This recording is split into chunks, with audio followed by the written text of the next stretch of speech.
Hello दोस्तों, अगर आपको इस वीडियो का कंटेंट यानी कि कहानी, इमेज, टेक्स्ट या वॉइस ओवर अच्छी लगी हो या ऐसी ही और कहानी देखने के लिए हमारी मेहनत को सराहने के लिए चैनल को सब्सक्राइब करें। कहानी का शीर्ष श्राप का मूल्य। बहुत समय पहले की बात है। अश्वकेतु नाम का एक राजा था। वह अपने बल, ऐश्वर्य और विजय से इतना अभिमानी हो गया था कि स्वयं को देवताओं से भी श्रेष्ठ समझने लगा। उसके राज्य में जो कोई उसकी प्रशंसा न करता उसे कठोर दंड दिया जाता। और फिर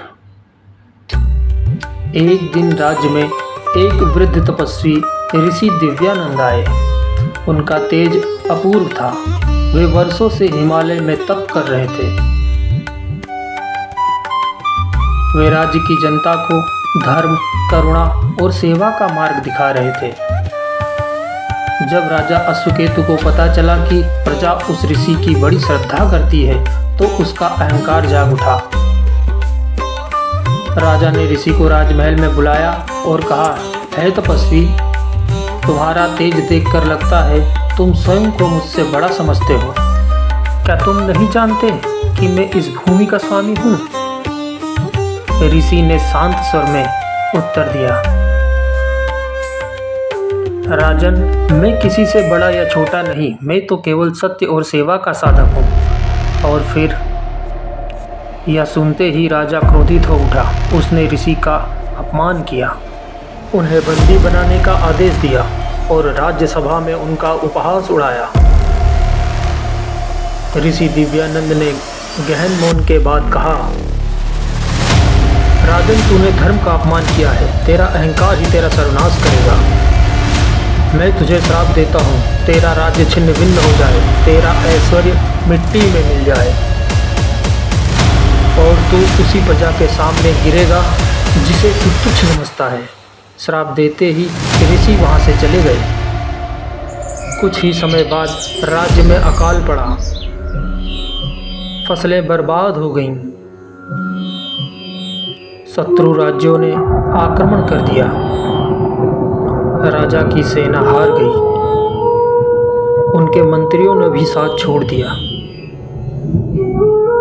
राजा को भागकर एक कुटिया में शरण लेनी पड़ी। तब जाकर राजा को अपनी गलती का एहसास हुआ। वह जंगलों में ऋषि दिव्यानंद की खोज में निकला। वर्षों की तपस्या और खोज के बाद एक पर्वत की गुफा में वह ऋषि को पा सका। राजा रो पड़ा। उनके चरणों में गिरकर बोला, मुझे क्षमा करे गुरुदेव, मेरा अभिमान ही मेरे विनाश बना। मैं क्षमा चाहता हूँ। ऋषि की आंखों में करुणा थी पर साथ ही गहन विषाद भी। उन्होंने कहा, राजन, मैं तुम्हें क्षमा करता हूँ, लेकिन इस श्राप को समाप्त करने के लिए मुझे अपनी संपूर्ण तपशक्ति त्यागनी होगी। इसके बाद मैं साधारण मनुष्य रह जाऊंगा, योग बल से वंचित। राजा ने रोते हुए कहा, मैं उस मूल्य को चुकाऊंगा, पर मेरी प्रजा को बचा लीजिए। ऋषि ने आंखें मूंद ली, गहन ध्यान में चले गए। जब उन्होंने आंखें खोली तब उनका तेज शांत हो चुका था। वह साधारण वृद्ध की भांति दिखने लगे। श्राप समाप्त हुआ। राज्य में फिर से वर्षा हुई। फसलें लहलहाईं। राजा ने नए सिरे से शासन किया। अब विनम्रता और सेवा को केंद्र में रखकर राजा ने ऋषि के लिए एक विशाल आश्रम बनवाया,